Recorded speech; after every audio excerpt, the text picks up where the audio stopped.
This is Just Something About Her, a podcast from the Recount. This week's guests, Koa Beck and Lee Stein.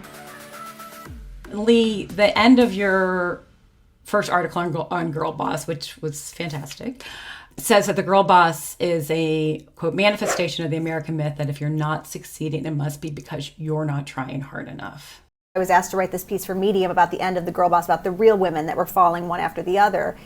And my phone was just blowing up. Every time another founder stepped down, everyone would text me like I should be excited about this. Oh my God. And it doesn't actually, like, to be the Cassandra, like, it doesn't bring me a lot of joy. Like, my novel, as much as it's about the girl boss and white feminism, it's also about social justice activism online and the glee we get from taking down other people, and it's about cancel culture, which is also something I write about. And so in the past year, as I've written a follow-up to my Girlboss piece, I've really wrestled with these questions about what do we get from taking these women down. So I have these mixed, complicated feelings because I do too. If we want success politically, we have to build a big tent, and we have to build coalitions, and we have to bring different groups together under something universal, like universal health care, universal child care would be nice. So what I observe on the internet is this constant infighting and fractionalization between different groups. But what are we doing that we're canceling our own, that we're pointing fingers and saying you're not doing feminism correctly, when we can't even all agree on what it would be to do feminism correctly? So I'm kind of disappointed and cynical about what has happened to the current feminist movement. May I add something that I think is pertinent to this layout? I think that in terms of, individuals being taken to task, like especially like founders or presidents or, just like Twitter swarms, course corrections for white feminism, I find are much more effective in terms of orienting yourself against systems rather than individuals. And I track that through, whether we're talking about like racist campaigns or classist campaigns or, through Me Too as well, right? Like if you look at, say, like that movement, yes, there is pertinence in removing Harvey Weinstein, right? Removing somebody who is denigrating others, who is harassing others, who is, making it very impossible for them to go to work and feel safe.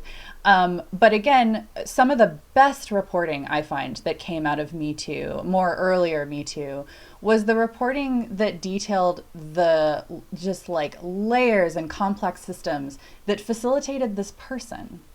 And when you look at cultures, companies, institutions, organizations, if you remove that one person, the culture and the systems that are present in that company will facilitate another version of that person. And so I don't find, like, in terms of feminist politics or social justice, like fixating on an individual to be helpful. But also, I think if you flip it the other way, it indicates a much broader sort of like bait and switch of what people are asking for. I get into a lot of detail in my book about how sort of misleading and obtuse, a lot of these press releases I always had to pore over about, like, we've hired our first female president and it's 2015. I know. And we deserve accolades for hiring one Black woman to run this one department. Aren't we awesome? And so it goes both ways in terms of like larding, these companies with praise for doing like the most basic thing, and then revealing, their own classist hiring practices, their own deeply racist culture, that they only have like one Latina running, a publication, that this one magazine has a cover that was shot by the first Black photographer. Oh, that's amazing. That was amazing. Yeah. In the late 2018, 2019. So I think like, that what? whole narrative of like the individual person either saving or decimating, an entire structure or organization is flawed. But Lee, go. So that's really well said, Koa. And I would just add that the other thing that's happening in the background of all this is an extreme distrust of politicians and of authority. I feel like as a culture, we have very few figures that we look up to and we're like, oh, like someone's in charge of this stuff. And so we've started looking to corporations as our leaders. And so we're expecting a lot of change, and we're expecting a lot of progress from corporate America. And so this is another thing I'm really cynical about. I don't want to see Netflix tweet about Black Lives Matter. Like, I want Netflix to pay corporate income taxes. You know what I mean? Like, so I'm like an Elizabeth Warren on this front. Like, let's inject that money like back into America so that we can have, support systems coming from the government, rather than relying on Amazon to raise their wage and pay healthcare. So the amount of attention and priority that we give to corporations to solve issues of social equality, I find to be a little disproportionate. Lee, tell us how you came to write your most recent article, Sympathy for the Girlboss, because I understand it's not what you were originally commissioned to do. And when you wrote the article, you noted that you spent nearly 10 hours talking to women who no longer work for the companies that they founded, after being held accountable, publicly accountable. And you could persuade none of them to go on the record. So tell us about these women, the conversations you had and what you learned from that. So I wrote a piece for a vertical of medium.com last summer called The End of the Girlboss that went viral. It was one of the top 10 highest performing stories of 2020. Every week I get another link to a new story about the girl boss, and it's basically like, these girl bosses, why do they keep girl bossing girl bossily? It's just the same story over and over again.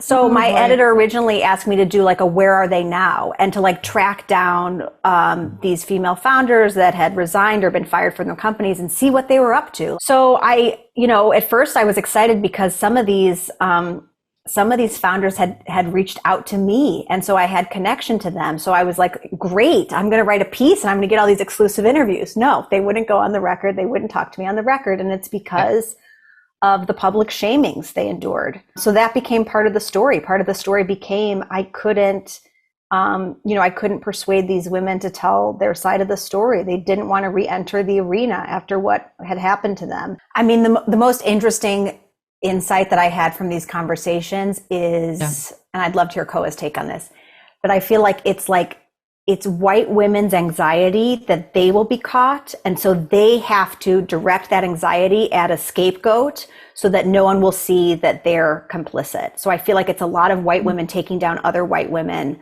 to show that they're the good one and that they would never do what the bad one did.